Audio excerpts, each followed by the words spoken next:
జూబ్లీహిల్స్ ఉప ఎన్నికను ప్రధాన పార్టీలు అత్యంత ప్రతిష్టాత్మకంగా తీసుకున్నాయి.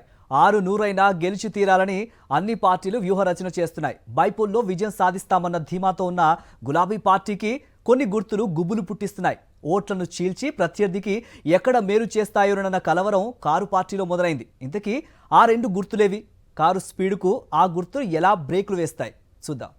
తెలుగు రాష్ట్రాల రాజకీయాల్లో ఇప్పుడు జూబ్లీహిల్స్ ఉప ఎన్నిక హైటెన్షన్ క్రియేట్ చేస్తోంది. మొత్తం 58 మంది అభ్యర్థులు బరిలో ఉన్నారు. ఇందులో ప్రధాన అభ్యర్థులకు పార్టీ గుర్తులు ఉన్నా మిగతా వారికి ఎన్నికల సంఘం గుర్తులు కేటాయించింది. అయితే ఇందులో 2 అభ్యర్థులకు చపాతీ మేకర్, రోడ్ రోలర్ గుర్తులను కేటాయించారు. ఈ 2 గుర్తులపై బీఆర్ఎస్ ఆందోళన వ్యక్తం చేస్తోంది. అచ్చం కారు గుర్తును పోలినట్టు ఉన్నాయంటోంది బీఆర్ఎస్. ఇప్పటికే జూబ్లీహిల్స్ బైపోల్లో ప్రచారం పీక్ స్టేజ్ కు చేరుకుంది. అభ్యర్థులంతా ఇంటింటి ప్రచారాన్ని స్పీడప్ చేశారు. తమ సిట్టింగ్ స్థానాన్ని ఎలాగైనా దక్కించుకోవాలని కంకణం కట్టుకున్న కారు పార్టీకి తమ గుర్తును పోలిన చపాతీ రోలర్, రోడ్ రోలర్ గుర్తులు మింగుడు పడటం లేదు. ఈ గుర్తులతో ఓటర్లు అయోమయంలో పడతారని, తమకు రావలసిన ఓట్లు రాకుండా పోతాయంటోంది బీఆర్ఎస్.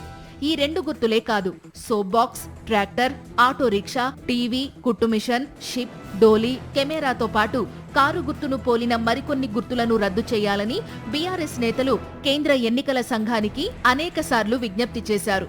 ముఖ్యంగా వృద్ధ ఓటర్లు, దృష్టిలోపం ఉన్న ఓటర్లు కారు గుర్తును పోలిన గుర్తులపై తికమక పడతారన్నది గులాబీ నేతల ఆందోళన.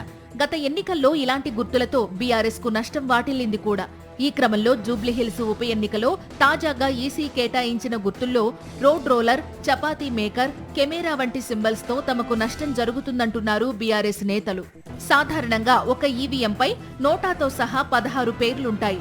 మొదటి ఈవీఎంలోనే బీఆర్ఎస్ కారు గుర్తుతో పాటు దాన్ని పోలిన గుర్తులు ఉండడంతో ఓటర్లలో గందరగోళం పెరిగే అవకాశం ఉంది. అయితే ఈసారి అభ్యర్థుల కలర్ ఫోటోలు సైతం ఈవీఎంలపై ముద్రించడం ఈసారి బీఆర్ఎస్ కు కొంత ఊరటనిస్తోంది. అయినా సరే ఎక్కడో కొంచెం ఆందోళన మాత్రం వెంటాడుతూనే ఉంది.